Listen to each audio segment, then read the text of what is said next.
नमस्कार. 2027च्या जनगणनेची तयारी आता जोरात सुरू झाली आहे आणि सगळ्यांच्या मनात एकच महत्त्वाचा प्रश्न आहे, तो म्हणजे मानधनाचा. तर आज आपण थेट सरकारी परिपत्रकातूनच म्हणजे एकदम ऑफिशियल डॉक्युमेंटमधून प्रत्येक भूमिकेसाठी किती मानधन मिळणार आहे हे अगदी सोप्या भाषेत समजून घेणार आहोत. हो, बरोबर. अनेकांच्या मनात हाच प्रश्न आहे की ह्या एवढ्या मोठ्या राष्ट्रीय कामासाठी आपल्याला नेमकं मानधन किती मिळेल. चला तर मग कुठल्याही अफवावर विश्वास न ठेवता थेट सरकारी परिपत्रकातूनच याचं उत्तर शोधूया. हे बघा, स्क्रीनवर जे दिसतंय ना, हेच ते अधिकृत परिपत्रक आहे.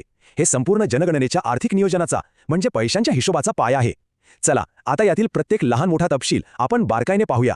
तर सगळ्यात आधी हे समजून घेऊ की ही संपूर्ण जनगणना प्रक्रिया या अधिकृत परिपत्रकानुसार 2 मुख्य टप्प्यांमध्ये विभागली जाणार आहे. पहिला टप्पा आहे HLO म्हणजे house listing and housing census.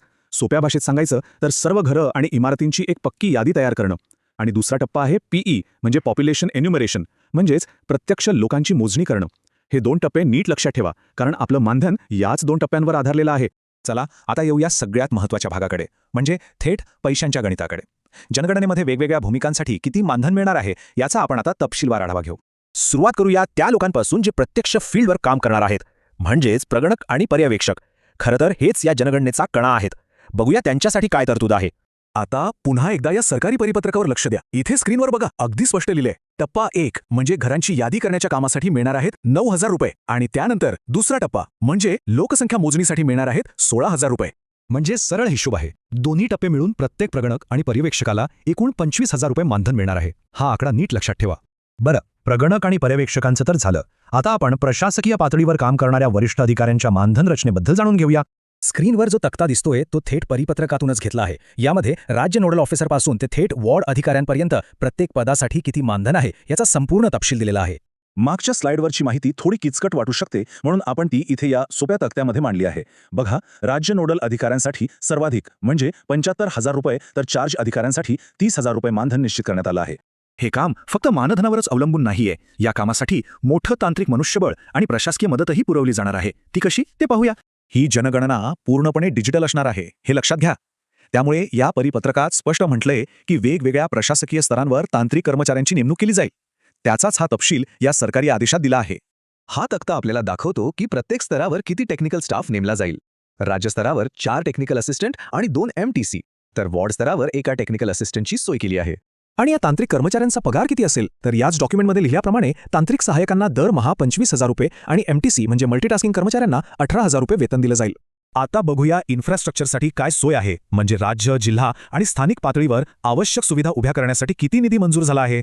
या आलेखावरून या कामाची व्याप्ती आपल्या लक्षात येते. IT सुविधा, गाड्यांचं भाडं आणि इतर खर्चांसाठी राज्य स्तरावर तब्बल 10 लाख रुपयांपर्यंतची तरतूद आहे, तर जिल्हा स्तरावर 5 लाख आणि नगर वॉर्ड स्तरावर 1 लाख रुपये मंजूर आहेत. कुठलंही मोठं काम सुरू करण्याआधी प्रशिक्षण खूप महत्त्वाचं असतं. या जनगणनेसाठी सुद्धा प्रशिक्षणाची सोय आहे आणि सहभागी होणाऱ्यांना आर्थिक मदतही दिली जाणार आहे. हा सरकारी तक्ता बघा. यामध्ये ट्रेनिंगला उपस्थित राहणाऱ्या वेगवेगळ्या स्तरांवरच्या अधिकाऱ्यांसाठी दैनिक भत्ते म्हणजे डेली अलाउन्स किती असेल हे स्पष्टपणे दिलं आहे. यातले महत्त्वाचे मुद्दे म्हणजे रोजचा भत्ता हा 600 ते 1,000 रुपयांपर्यंत आहे, पण जर ट्रेनिंग निवासी असेल म्हणजे तिथेच राहायचं असेल तर तो थेट 3,000 रुपयांपर्यंत वाढतो. प्रगणकांच्या 600 रुपयांच्या भत्त्यामध्ये 200 रुपये जेवणासाठी आहेत आणि त्यात चहा नाश्त्याचा खर्चही समाविष्ट आहे. आणि जे स्वतः प्रशिक्षण देणार आहेत म्हणजे मास्टर ट्रेनर्स आणि फील्ड ट्रेनर्स त्यांच्यासाठी खास प्रवास आणि दैनिक भत्त्यांची तरतूद आहे, कारण ह्या संपूर्ण कार्यक्रमाच्या यशात त्यांची भूमिका खूप महत्त्वाची असणार आहे. चला आतापर्यंत आपण जी काही माहिती पाहिली तिचा थोडक्यात आढावा घेऊया.